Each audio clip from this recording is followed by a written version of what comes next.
Hey y'all, in today's video, we're going to chat about being a working mom and specifically a working homeschooling mom. Let's talk about how we balance it all and do it all. Just kidding. We definitely do not balance it all. We definitely do not do it all. Let's talk about it. Grab your cup of coffee and we will chat.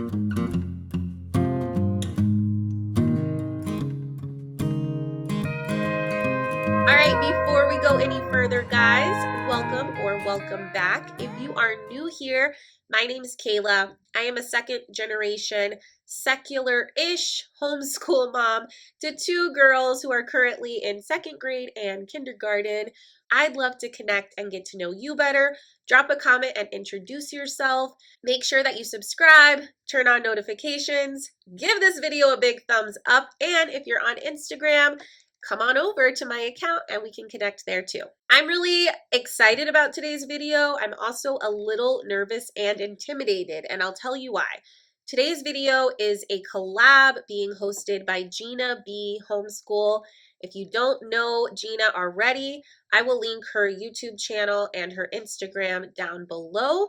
She is a really kind and lovely homeschool mama, a Christian homeschooling mama. Also, I will link in the description box the playlist link so that you can see a lot of different stories and perspectives from various homeschool mamas who work inside the home, outside the home to various degrees. So definitely go watch that playlist if you want to hear from a lot of amazing mamas on this subject. Which brings me to why I'm a little intimidated. I'm a little intimidated because when Gina asked me to be part of this collab, I felt very flattered, but I also felt like, do I really count as a working homeschool mom? A lot of the other mamas in this collab are, real working homeschool moms. They run their own business. They are freelance writers, entrepreneurs, teachers. They work full-time, part-time, and I am sure that they have a lot more responsibility and a lot more on their plate than I do. I will get into the specifics of my work story and work situation right now in just a moment. I have a lot of admiration for some of these mamas and women that I know who are doing such a phenomenal job raising their kids. Plus, they are homeschooling their kids, which is a whole job in itself. Plus, they are contributing to, or in some cases, the main provider of, and I need to be honest with the fact that I have never been a full-time homeschooling mom and a main breadwinner for my family at the same time. I personally have never balanced those two huge responsibilities at the same time. So I have so much admiration and respect for any mothers or parents who can do that. I know that it is possible. I have seen it done. I have seen mamas homeschool on their lunch breaks or at night or on the weekends. If that is something that you are endeavoring to do, I have so much respect for you. I encourage you to keep going down that path. If it feels like that is what is needed for your family, you can definitely be successful at that.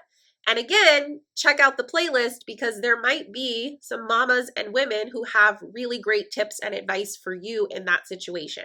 I'm going to be sharing a little bit of my story with working as a mom, what I'm doing now for work. And then I will also share some tips that I have found personally beneficial, and hopefully you will too. Okay, so now let's talk about what I actually do, what I've done. So I have always loved work. I am a project person. I get a lot of satisfaction on doing a project, meeting a deadline. I have always been that person. And because I was homeschooled myself, I actually had the opportunity to start working at a very early age. Starting in my junior high years, I actually helped my mother run a house cleaning business. We would go clean houses together. I earned a pretty good income for a middle schooler, and I also picked up a lot of life skills. Cleaning, obviously, I'm very good at cleaning, but also how to run a business, how to advertise, how to consult with potential customers or clients, how contracts work. I learned so many things from that first job.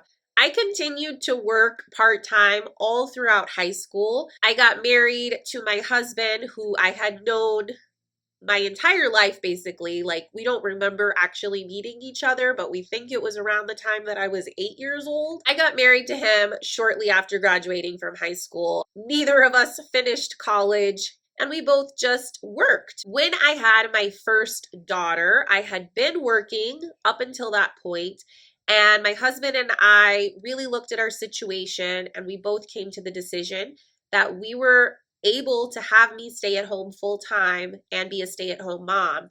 And that was just such a huge blessing. Becoming a stay at home parent is a privilege, and it is one that not every household has. I definitely appreciate the privilege of being able to stay home with my kids, of even having that as an option. Now, when my oldest daughter turned 4 and I had a 1-year old, of course, right? Timing was perfect. My husband was laid off from his position that he had had for over a decade. He could not find work right away.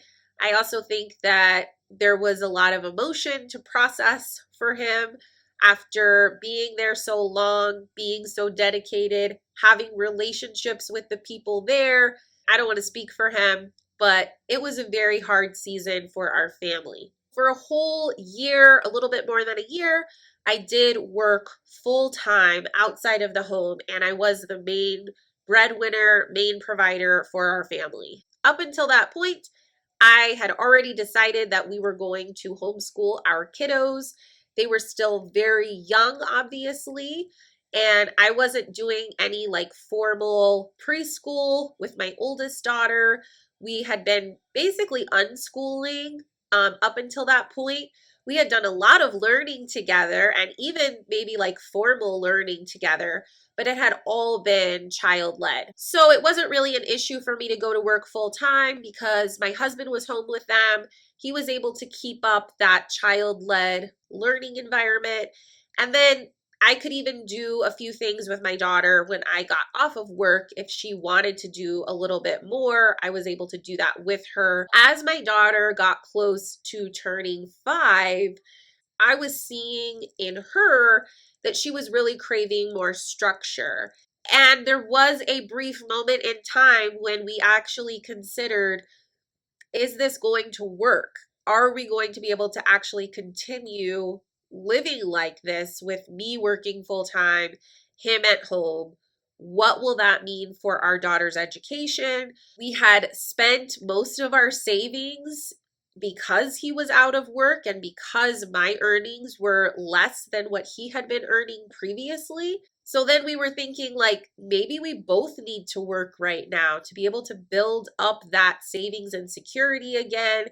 Maybe this just isn't the best time for one of us to be home. I'm sure that most of you can relate. It's a very stressful situation making these decisions, right? So we were toying with the idea of enrolling my oldest daughter into a kindergarten class locally. And I actually had found a Montessori school, a public Montessori school. So it was tuition free because it's a public school, but it's also a Montessori school. It seemed like it might be the perfect alternative if I wasn't able to come back home full time or even part time at that point. And so my husband and I went and toured the school. We met some teachers. We really liked the school for the most part. There were just certain things that I really wanted for my daughter and I to share. And I knew that that wasn't going to be possible if she was enrolled in this school and I was working all the time. Even then, if it had been the best choice or the only choice for our family, that's what we would have done. All of us have to take into account so many moving parts and so many circumstances that are extremely personal to us when we're making those decisions. my husband and I had countless long talks about what we were going to do. And at the end of the day, we both just felt in our guts that we did not want to enroll her yet. We really wanted to wait it out. She was only 5. We could always enroll her later. And just a few months after we made the decision not to enroll her, my husband found another job that was perfect. It was exactly what we had been looking for and hoping for. And COVID started. I was really grateful that he actually found a job at the start of a pandemic when so many countless people were losing their jobs. I have a chronic illness and a compromised immune system. And so the moment he found a job and the pandemic started, it really made sense for me to leave my job where I was exposed to a lot of people. So yeah, like I said, there were multiple facets to the situation and to all of our decisions at that time. But yes, I was coming back home full time and I could homeschool the way that I had been dreaming of. So fast forward a few months later, I start sharing more about our homeschool journey on Instagram. I start sharing here on YouTube. I have had this channel for exactly a year now. As of right now, creating content for YouTube and Instagram, those are my main avenues of work. But just to clarify, I have not made a dime off of creating videos or content for YouTube and Instagram. Is it still work? Absolutely. Is it work that I have to do to provide for my family? No. These are passion projects for me. I genuinely enjoy connecting with other families, other moms. I love talking about homeschooling. I love sharing what we're doing, what we're using, what's working, what's not. And I love seeing all of that from others. I do sometimes get gifted items in exchange for my reviews, and there are sometimes deadlines associated with that. So I do have some accountability to other people besides myself, but as of yet, I have not made actual dinero off of anything. I'm just being completely honest and upfront with you guys in that department. In addition to my non-paying jobs, my passion projects, I also have a few side hustles that help to supplement my husband's income. I am an Usborne book consultant or book lady, and I'm also signed up as a Norwex consultant. I don't really advertise that I am an Usborne book lady or a Norwex consultant, but I do occasionally share, like on my Instagram, if we're having free shipping or there's some sort of special or deal. I don't really do parties or recruit people, so I am not a very good MLM consultant at all. I just kind of like put it out there every once in a while. Hey, if you're buying Usborne and you don't already have someone to buy from, here I am. And if you do already have someone to buy from, that's cool. And if you like Norwex too, you can buy Norwex through my link if you want to. I don't know. I will link both of my shopping links in the description box just in case you're interested, but even doing that feels weird to me, so I'm just going to leave it there. I have one more job that I do actually make money with. I actually run my own business for home organization, decluttering, and interior decorating. That business started almost by accident. It started very organically. I was asked by a few friends to help with their homes, with their spaces, because they came to my house and I guess liked certain things that I've done in my house. And I gladly agreed to assist them because they were friends or relatives. And then word of mouth sort of spread, and I was getting phone calls from people saying, hey, I really need help with my living room. I need help with my linen closet. I need help with my whole house. I am not licensed as a professional organizer, nor am I licensed as an interior decorator or designer. If I were to pursue higher education or a career, that would actually be a field that I would be interested in. So yeah, that is where I am at. I have content creation, I have the 2 MLMs, and I have running my own business as an amateur organizer, decorator person. I do not work full time by any stretch. Now, as far as my schedule and time management goes, I do a lot of my work when my kids are asleep. And I know what you're thinking. A lot of working homeschool moms suggest doing work when your kids are asleep. And what they typically mean is waking up at 4:30 in the morning, making sure you can get a jog and private reading time and coffee by yourself and 2 hours of work before your kids are even up. That just has never nor will it ever work for me. I am a night owl. I am not a morning person. It is almost impossible for me to wake up that early. Typically, my kids go to bed around 10 p.m. every night and they wake up around 9 a.m. the next day. So after I put them to bed, usually I will stay up for a couple of hours, sometimes longer than I should, just to get some work done, have time to myself. I can't record videos at night because it's generally way too dark, but everything else, every other aspect of my businesses, my work, editing, responding to emails and messages and comments, putting in customer orders, online shopping for decor for clients, or sending them products that I have found for their houses, all of that stuff I can generally do on my computer at home late at night. And so 2 to 3 to 4 nights a week, that is exactly what I do. This schedule really works for me. I'm not saying it would work for everyone. If you are a morning person, it might work for you to get up earlier, way before your kids, and have that time. But I feel like for those of us who are working from home, it just makes sense to take advantage of the time when our kids are either gone or sleeping, because it creates a lot less distraction and a lot less stress. Another thing that has worked well for me is trying to arrange for childcare. I don't do that every week, but when I am up on a deadline, I will absolutely take advantage of my mother-in-law, my parents, my sisters and brothers. I know that that's a privilege that not everyone has. If you can't afford childcare or you don't have anybody who's willing to watch your kids or able to watch your kids, then that is where we really have to go easy on ourselves, right? I have definitely used screen time as a babysitter.